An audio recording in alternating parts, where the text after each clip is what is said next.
I think we'd certainly see a pivot away from what the current state of relations are back to most likely what they were like when Trump was last in office. This is certainly something that Ankara seems to be banking on. I'm sure Erdogan would be delighted if Trump won.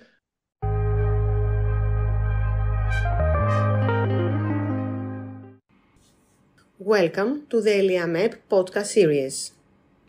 In this podcast, I'm going to discuss with Nicholas Danforth about the status of US-Turkey relations, the American elections, and the role that Turkey will or will not play in the American electoral campaign.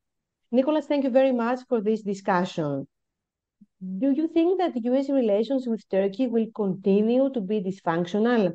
And how did the Israel-Hamas war affect them? Yes, I think the one thing I'm always confident in saying about U.S.-Turkish relations these days is that they will continue to be dysfunctional. They might get a little less dysfunctional, but most likely they'll get more dysfunctional. And the conflict in Gaza is just another example of why.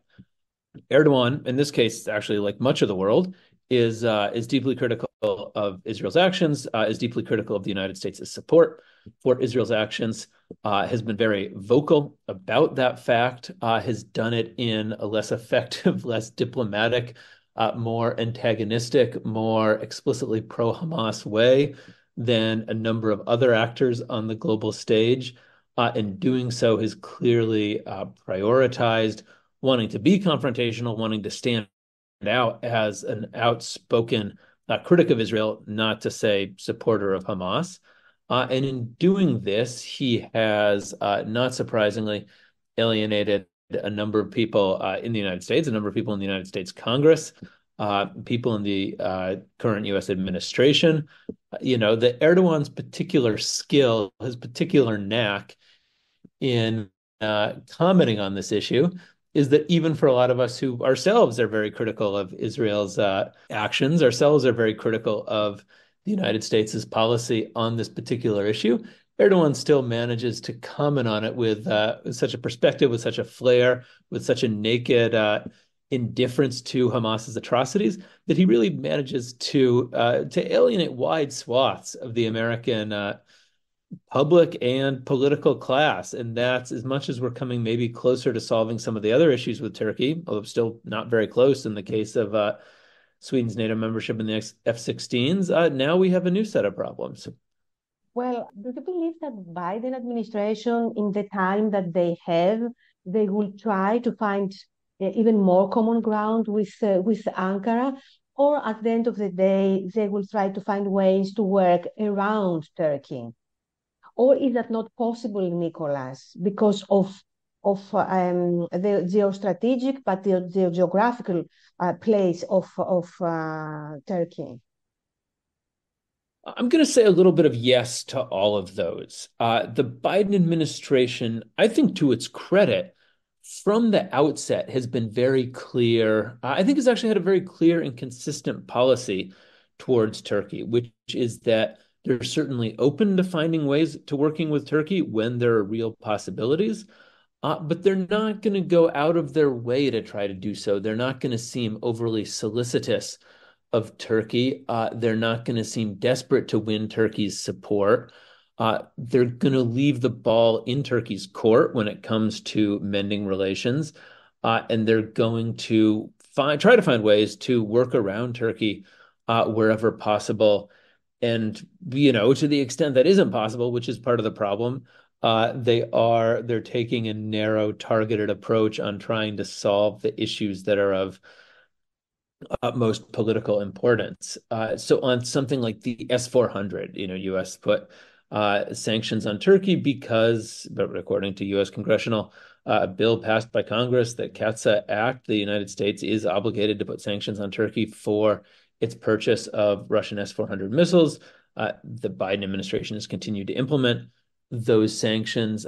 There was a lot of hype about trying to find a solution. The United States has been clear on what its expectations are for that solution. And on that issue, since the outset, Biden and his team have pretty much made it clear that this is something that Ankara knows what it has to do to solve. And if Ankara wants to solve it, they're happy to work with Ankara. And if Ankara doesn't want to work with them to solve it, sanctions will continue apace. To everyone's dismay, that approach was not possible when it came to Sweden's NATO membership, because as Ankara and now everyone else is well aware, Turkey had a veto on that. So in that, for that narrow issue, which obviously because of the war in Ukraine is of utmost importance to the United States to get solved, the Biden administration did prioritize trying to get an agreement with Turkey. It allowed Sweden to take the lead. It tried to get Sweden to resolve this bilaterally with Turkey. When necessary, Biden proved or showed himself willing to step in. We had a high-profile meeting with Erdogan at the NATO summit, saying a few nice words with Erdogan after the NATO summit. When that didn't prove sufficient, when the scope of the negotiation seemed to broaden, the administration has clearly done its part in trying to make the F-16s for Swedish ratification deal more explicit, more workable. This continues to be a challenge in part because unlike the Turkish Congress, which acts at Erdogan's behest, the United States Congress does not necessarily act explicitly at Biden's behest. So there's a little more negotiations. That's now obviously gotten more complicated as Turkey seems to be bringing Gaza into this, at least publicly has brought up Gaza in relation to Sweden's accession. I guess getting back to your previous question, another way in which that conflict has deepened the bilateral dysfunction between the United States and Turkey. But again, to the administration's credit, they've really narrowed the bilateral file to this issue. On Ukraine, they've been very, I think, good about publicly praising Turkey's support where possible, but recognizing they also need to put pressure on Turkey when it comes to enforcing sanctions on Russia. So in that regard, yeah, I think they've been savvy about knowing what they need from Turkey, trying to the best of their ability, not always successfully, to get that, and not getting caught up in this desire, which previous administrations sometimes got sucked into, of thinking there was always some benefit in trying to improve relations with Turkey for their own sake. Many of us thought that after the catastrophic quakes and the way that the Turkish economy is going, that maybe Ankara would want to make things better, not only with the United States, but in general with the West and with the EU. But it doesn't seem to go that way. So you think that economy can in the future play a role in how Erdogan reacts towards the West and towards the United States, or life has proven that that's not the case? Right. Hope really springs eternal when it comes to Turkey's relations with the West. It's fun to go through and count the number of things over the past, let's say, 5 years that we're supposed to open up a new chapter. We're supposed to create the possibility of a reset. Every time Erdogan wins re-elections, there are people who hope that will moderate his behavior.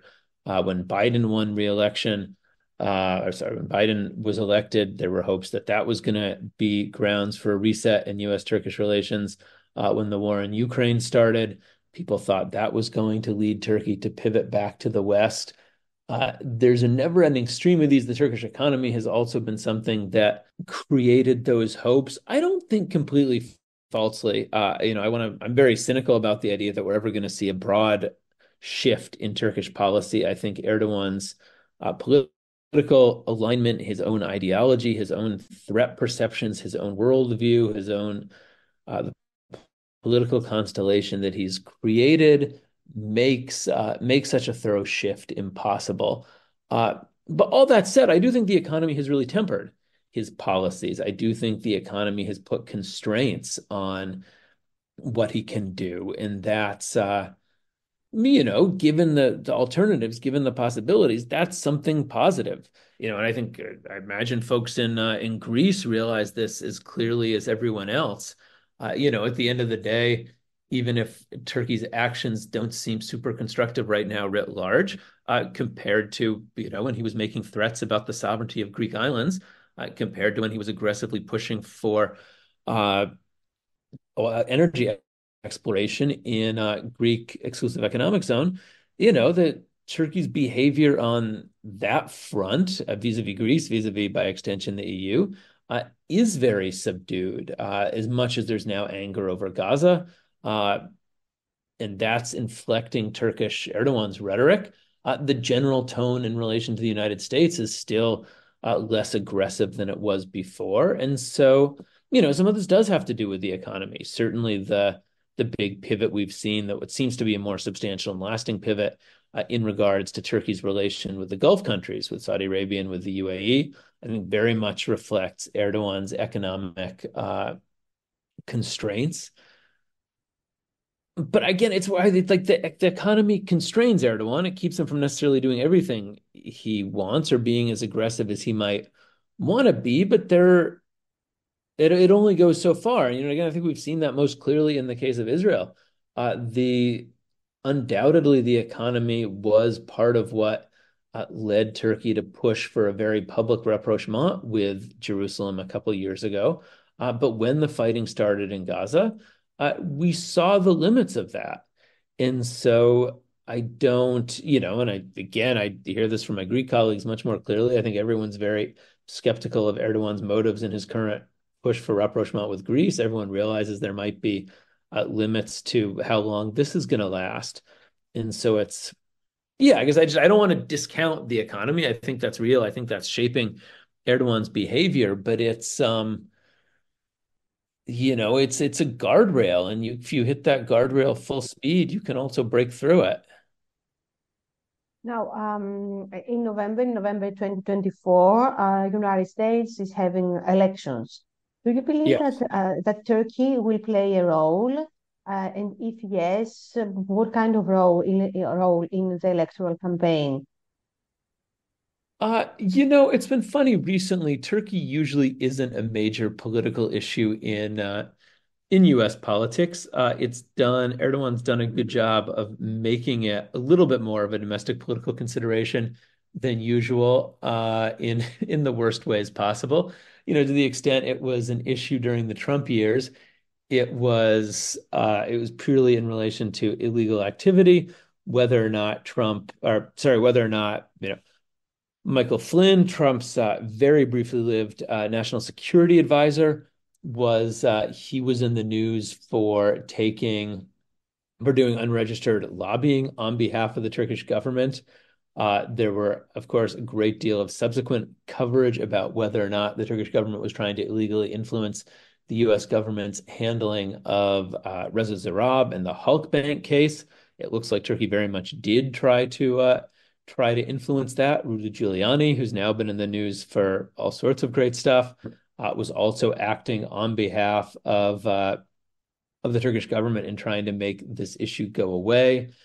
Now Eric Adams, in this case for a change, a Democrat, is in the news as the mayor of New York for potentially having taken bribes, being investigated for taking bribes from Erdogan-linked businessmen in connection with, it seems, construction projects in New York City. So it's fun for those of us who are used to commenting on U.S.-Turkish relations purely in a foreign policy context, when they get dragged into domestic politics in the worst, most embarrassing way possible.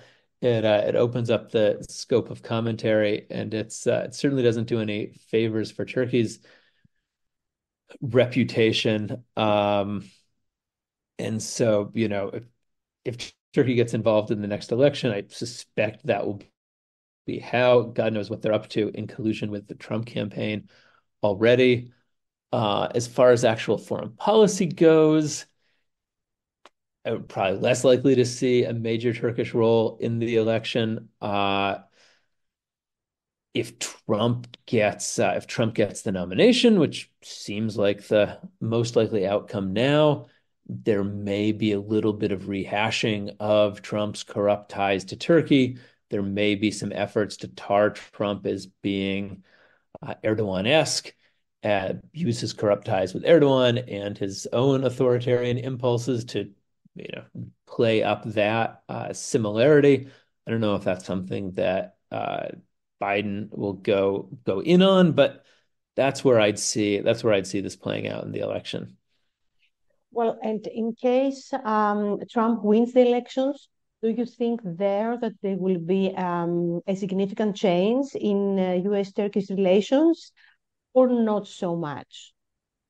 Yes, I think we'd certainly see a pivot away from what the current state of relations are back to most likely what they were like when Trump was last in office. This is certainly something that Ankara seems to be banking on. I'm sure Erdogan would be delighted if Trump won. They got relatively good treatment from Trump in the past. Trump greenlighted their attack in northeastern Syria, their efforts to undermine the U.S. partners, the YPG. There, they got favorable treatment. They got a sympathetic ear from Trump on a number of issues. The extreme delays that the Trump administration took in implementing the sanctions on Turkey's purchase of the S-400 were very noticeable. The fact that Trump actually seems to share Erdogan's approach to dealing with Russia and dealing with Vladimir Putin will make life much easier for Turkey as it tries to balance between the West and Russia in the Ukraine war.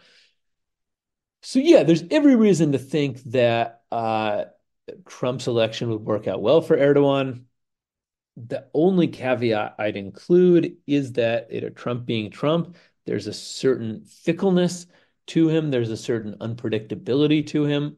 And so again, while I think there's the good money is on the personal, corrupt, opportunistic, largely ideologically aligned relationship that the two enjoyed last time around returning, things could always get weird.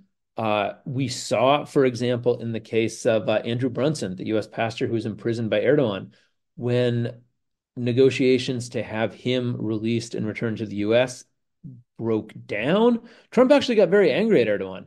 The U.S. imposed more biting, more sudden sanctions and tariffs on Turkey to try to resolve that issue than other administrations have been willing to. That was done out of pique, it seems, by Trump, and that took a toll on the relationship. The Turkish lira still hasn't recovered from the point that it was at when those sanctions were imposed. So I think there's always the possibility that things could go south on any number of personal political. Let me put it this way: when the political relationship becomes personal, there's always the possibility that political tensions could lead to some kind of personal fallout like that, which could make things worse.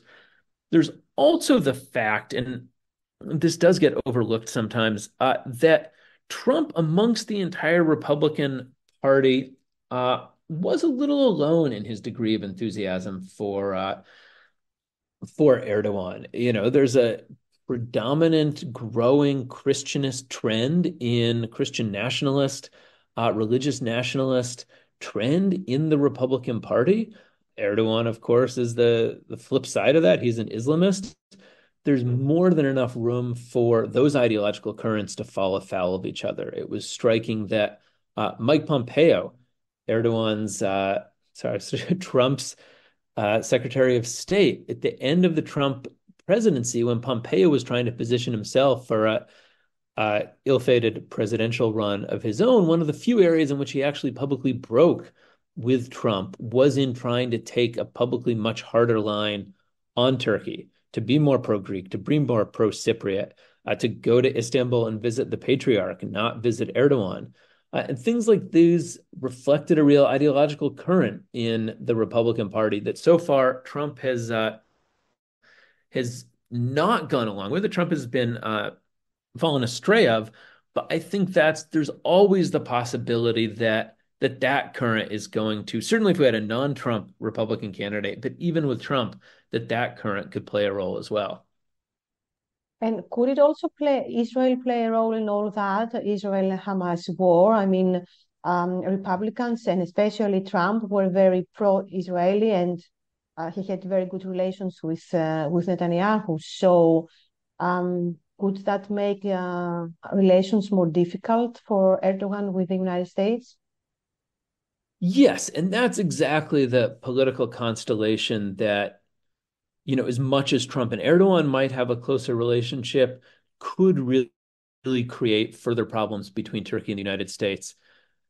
Bizarrely, part of that Christian nationalist trend in the Republican Party is very pro-Israel. And so when you've got large portions of the Republican Congress, large portions of even the people staffing a future Trump administration who would be very aggressively pro-Israel, and you have Erdogan trying to position himself as an outspoken, again, not just critic of Israel, but supporter of Hamas, there's a lot of room for things to break down there.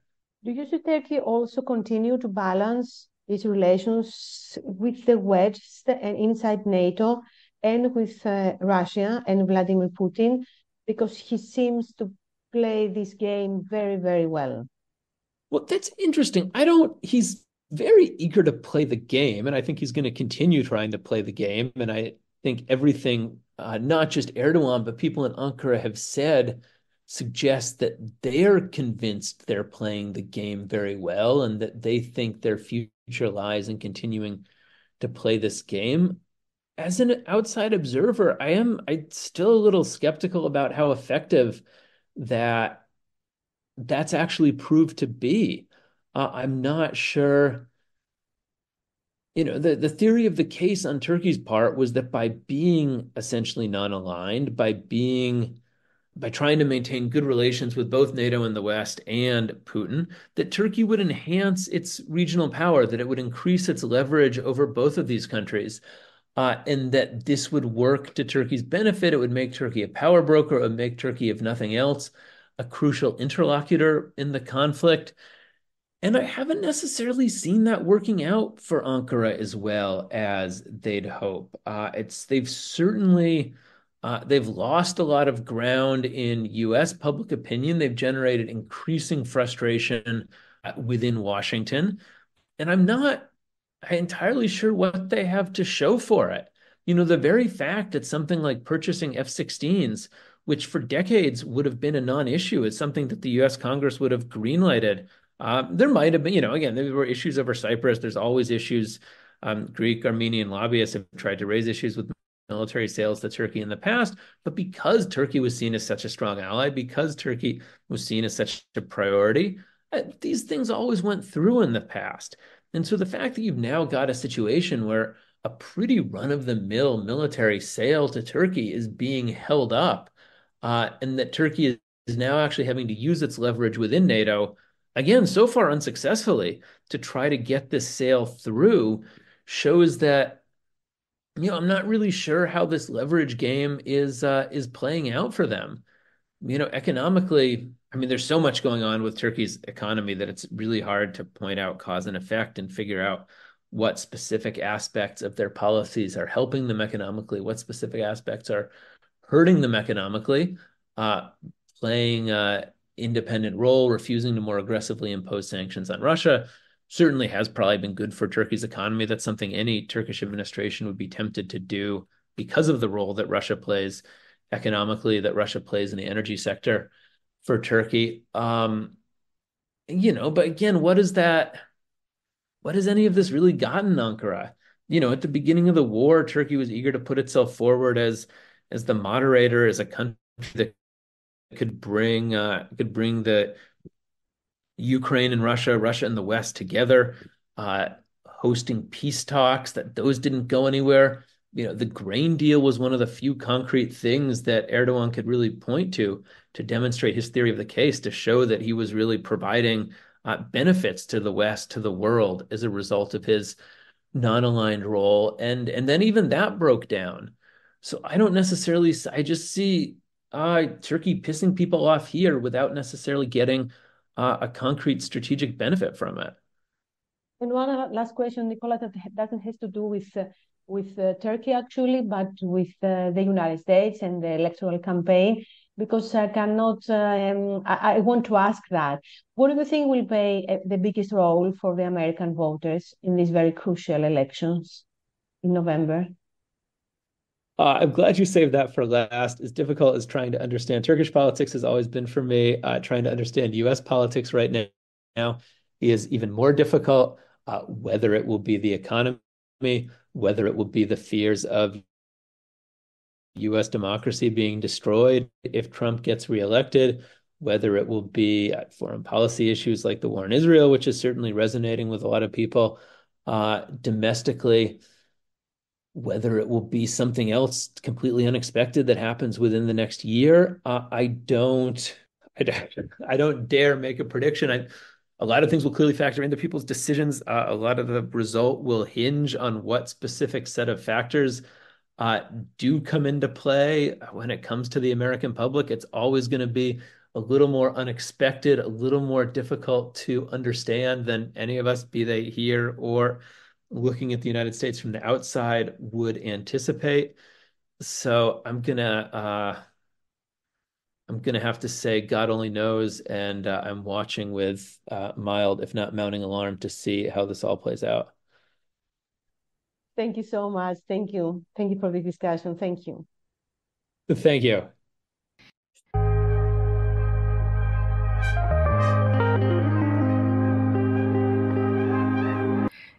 This was another ELIAMEP podcast with Odin Linardatou. Recording, editing, and sound editing by Petros Karpathiou.